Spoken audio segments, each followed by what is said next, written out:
happens when an interpreter's professional ethics collide with the reality of human emotions and moral dilemmas?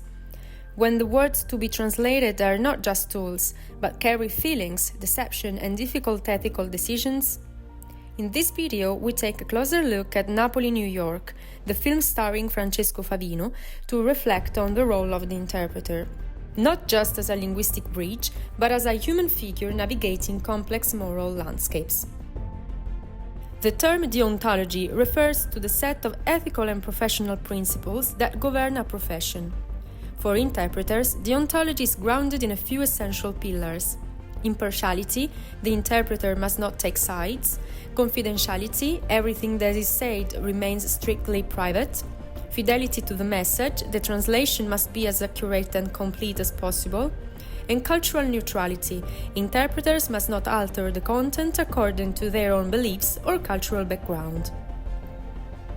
However, in daily practice, especially in sensitive settings like courts, hospitals, or humanitarian work, these principles are constantly tested.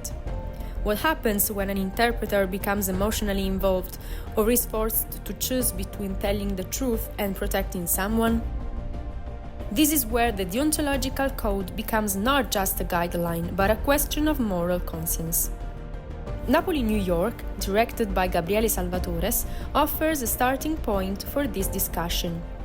The protagonist, played by Francesco Favino, is not a professional interpreter in the strict sense, but as often happens in life, he finds himself in a position of linguistic and cultural mediation.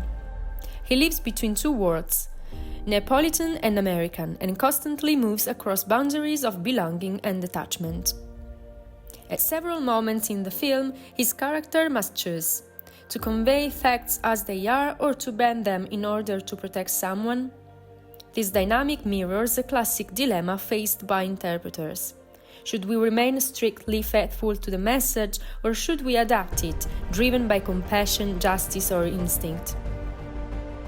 This question is central to our everyday work. An interpreter is not a machine, we are human beings, and every decision, even the most technical, has ethical implications. How do we reconcile the duty of neutrality with the human impulse to protect or reveal?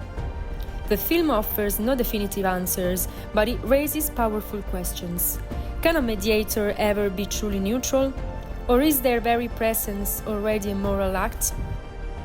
The deontological code asks us to be neutral tools of communication, but every word we interpret passes through our experiences, our culture, and our values.